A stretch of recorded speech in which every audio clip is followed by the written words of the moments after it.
Hi and welcome. My name's Juniper Muller. I go by they, them pronouns. I'm currently the president of Melbourne Bisexual Network and here to welcome you to another chat with Meg, talking all things bi plus. Hey Juniper, I'm Meg and I use she, her, they, them pronouns. It's lovely to be back here with you. We thought perhaps today we would talk all about Pride, seeing as we've just had the Pride March here in Melbourne. I unfortunately didn't make it this year, but have been kind of like pretty much every year for quite a few years in Melbourne. It's a huge day of celebration, of activism.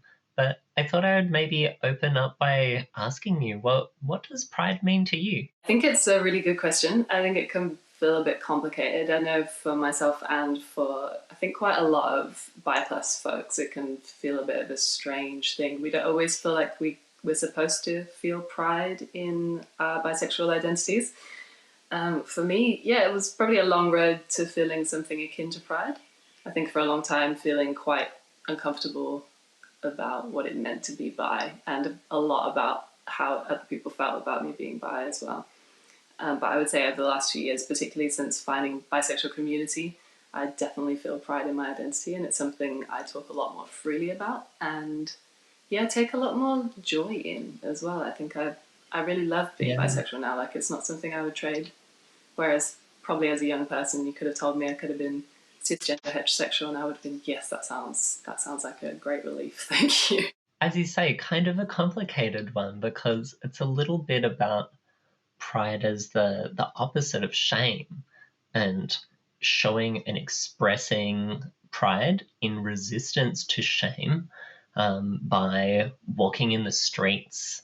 But it's also about connection to history, it's connection to community, and sort of like saying, hey, like, we're still here and we're always going to be here, and here are some of our issues, while at the same time sharing in joy with other LGBTQIA plus folk. Yeah, you touched on that pride as protest as well, because I think in countries where it feels easier to be queer, we can sometimes forget a bit that was the reason it all began, and to kind of minimize sometimes the importance of it being a protest as well as being about joy and embracing ourselves. It's also about shouting about what isn't good enough, the ways that we're being harmed, the ways that we're not being considered or taken care of as well.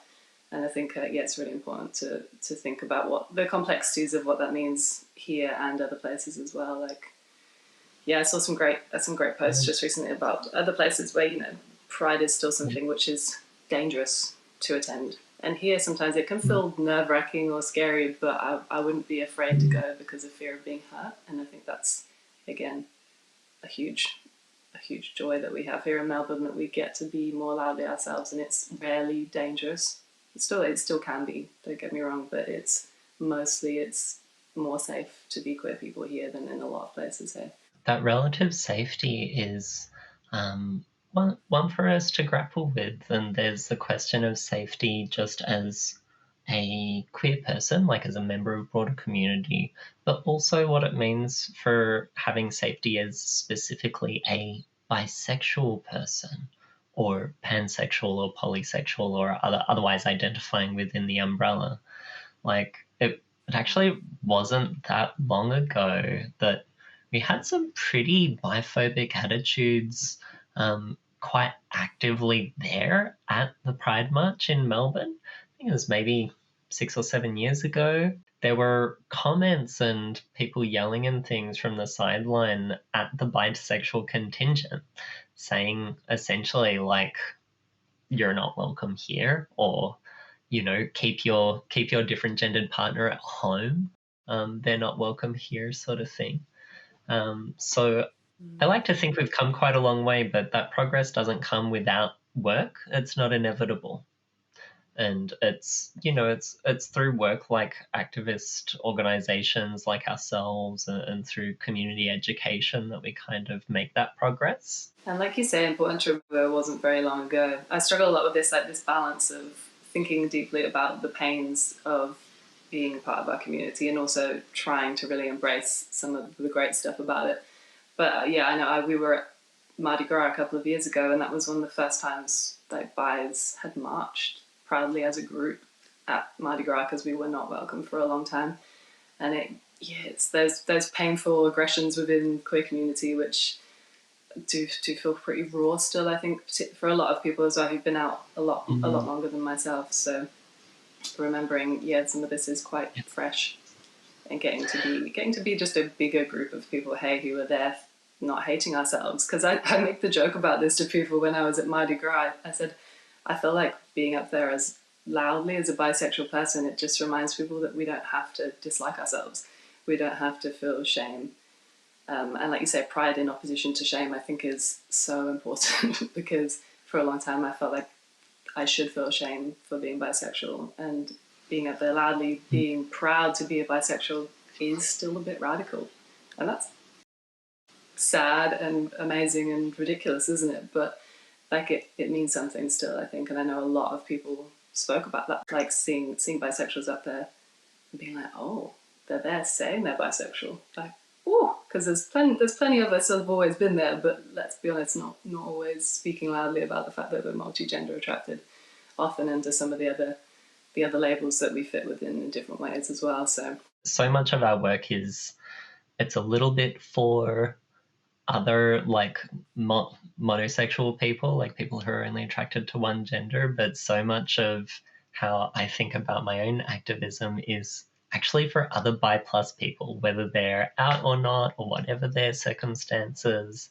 It's communicating them through my own, just like living my life proudly, as well as creating community events or engaging in community events and leading in those spaces to kind of just say like, hey, come on, you're welcome. And we're here helping to try and represent you. And there's a space at the table for you. Here's a table we've created, or here's we're also like, we're standing on the shoulders of giants in terms of bi plus activists who've come before. And while we're talking about pride, let's not forget, like Sylvia Rivera, Brenda Howard, they were bisexual, they were bi plus. Some of the roots in the Stonewall uprisings and things were bi plus. And those bisexual activists have been there all along, but sometimes kind of quiet about their bisexuality, or their bisexuality has been erased in different ways for various reasons, for political reasons, but also just kind of like general biphobia that we're still really working on trying to reduce. Still so much of that binary thinking about what someone's partner means about who they are, and just simplistic ideas about gender and sexuality that's still quite pervasive. Hey, it's so interesting when you think about that, isn't it? How much of activism has been by bi people, and how little we still talk about that, and how it's been so interesting for me over the last few years learning more about that and feeling more connected to bis through history, and remembering we've always been here and always been kind of, again, caring about the whole community in different ways. I think that's something I take a lot of pride in as a bi person. The more I've learned about bi activism is that it tends to be about trying to bring everybody with us. It's not just our interests. Yes, we talk about what's not okay for us, but there's so many ways that ripples as well. And I think there's huge crossovers with the bisexual and trans community as well. And that it's the majority probably of the LGBTIQ plus spectrum is our community. We probably are quite a big majority, and we don't always get thought about, but we're usually thinking about most of the other people within community, and that's something that I love about it.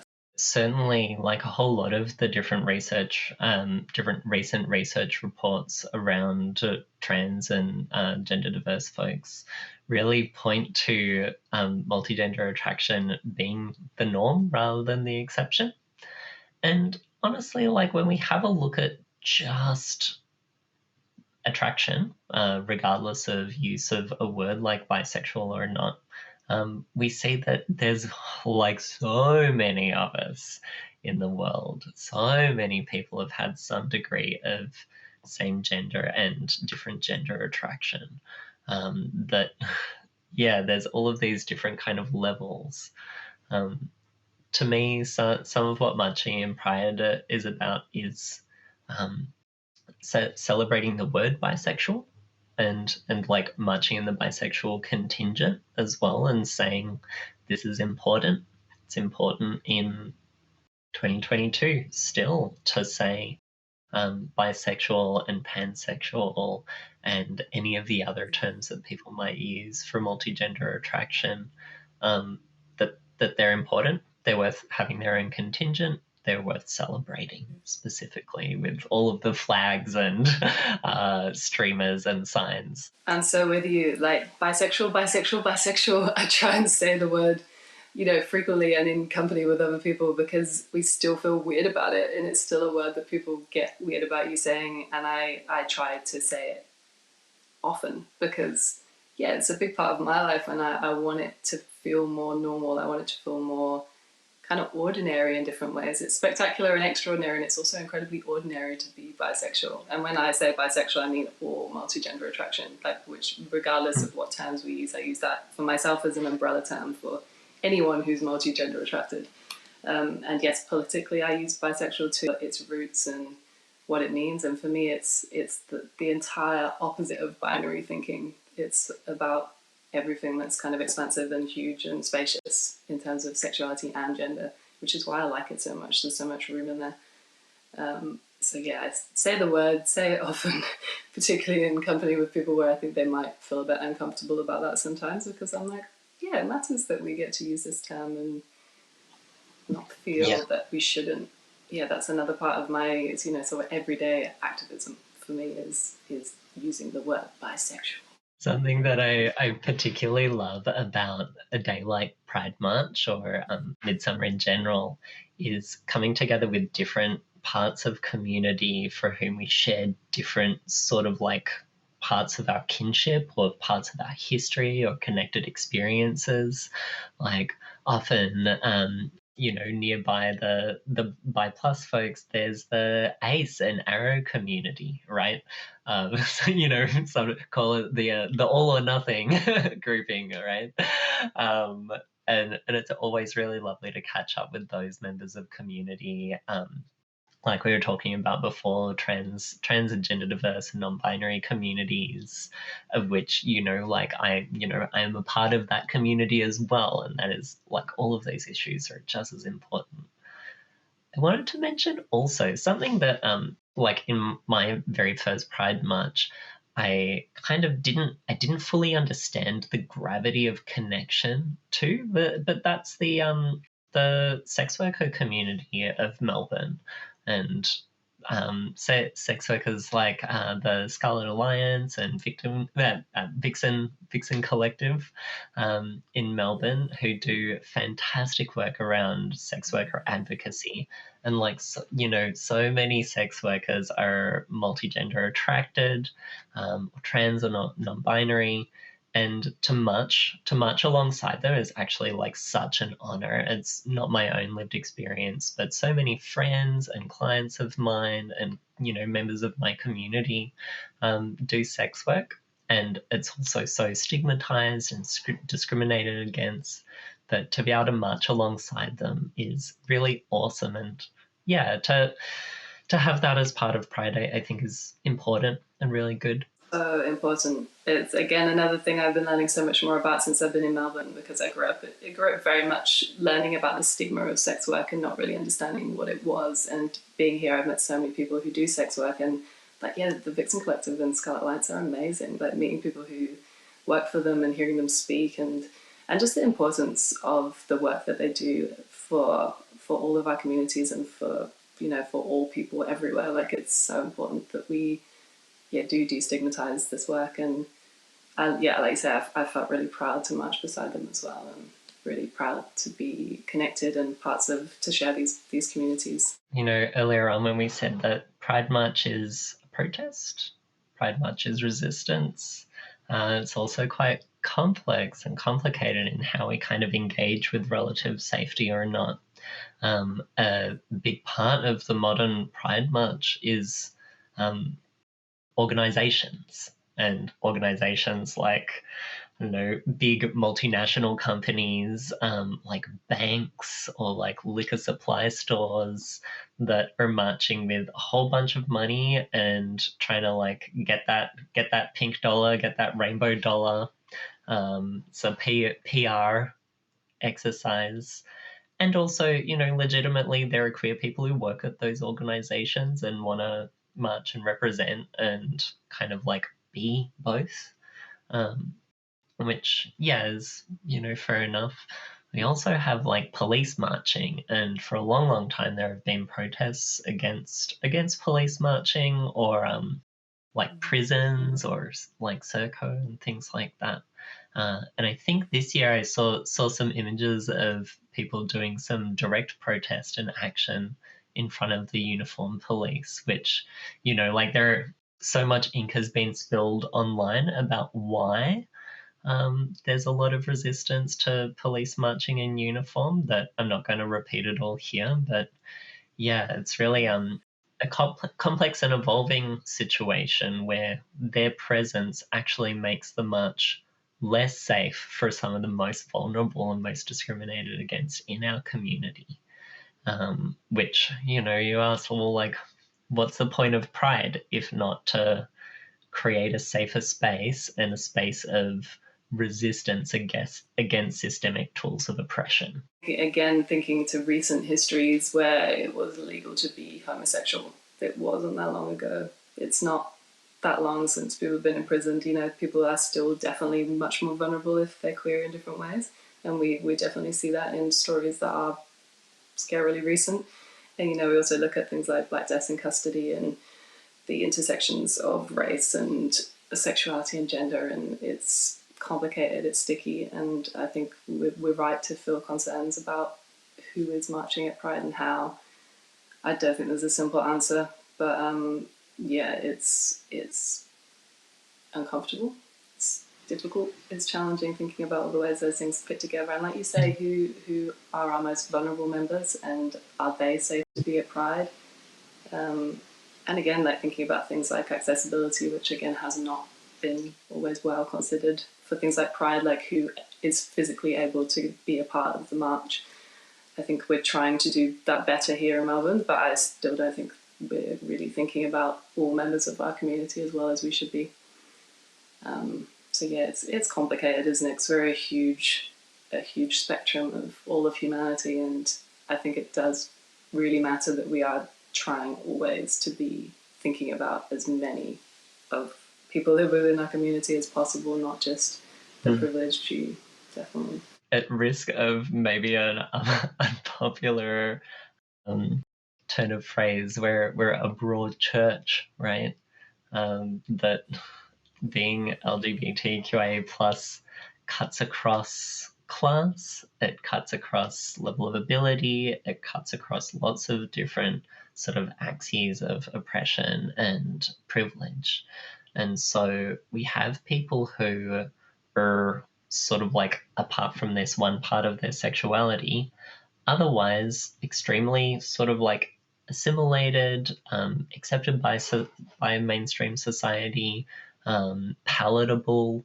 And then we also have folks who are absolutely still like really, really rejected in so many different ways. And there's no point in us having kind of like oppression Olympics over who's got it worse. But rather that we have such a diversity of experiences, which I think is really it's a strong point of our communities to have those diversities of experiences. And bi plus people are right alongside there. Bi plus people come from all walks of life, come in all different shapes and sizes. And I think that's a really beautiful part of communities that we engage in. I think it's one of the best things about our community, and like you say, it also really highlights the importance of having an intersectional approach to how we think about things and not thinking of ourselves as a monolith of anything, because we're not. We're such a colourful, broad, enormous spectrum of everybody. I've got a question for you, Meg.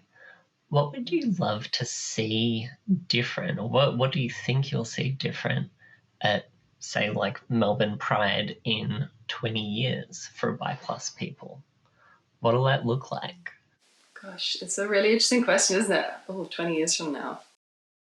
Well, I guess that immediately what comes to mind is that I have a child, so I hope that if they were any part of the LGBTIQA plus spectrum, that they would just feel, incredibly welcome at Pride, irrelevant of which letter they were or weren't. And to feel like it maybe morphs more and more into being celebratory because we have fewer issues. That would be nice, particularly for bi plus communities. It would be lovely to think that we're moving in positive directions and getting to celebrate more and be having to advocate and be activist, who knows, and be having to do less activism because things are improving. That would be my very optimistic side. Would love that. As I was pondering the question, I thought, would there be a bisexual contingent? Like, would there even be need to have a separate bisexual section of the march? Because at the moment, I might be wrong about this, but I don't think there is just a specifically gay or lesbian section. Is there? I don't know. So someone should fact check that. But I wonder about just like, would there be the need to have our own separate section of the march, or will we be so beyond those issues of biphobia or bi plus inclusive practice and law and community and culture that actually it's just generally assumed to be bi plus inclusive, and we would all be distributed through all the other kinds of things there, bi plus people in sporting clubs or particular hobbies like the LARPers or in the sex worker community or et cetera, et cetera, et cetera. There's also another part of you that thinks, will we need pride in the same way that we do if things improve in all these ways? And I like to think that there'll always be a place for it. But I guess the ideal, utopian future would be one where we just get to exist, don't we? And our identities and complexities of our identities are just accepted and welcomed, and you don't have to explain yourself. And I think I definitely see that more with some younger folks, that there's less a need to label themselves because of the work that previous generations have done, certainly too. Maybe we just get to exist and live our lives fully and beautifully and chaotically, and that's just cool. I mean, that would be nice. That's a beautiful thing.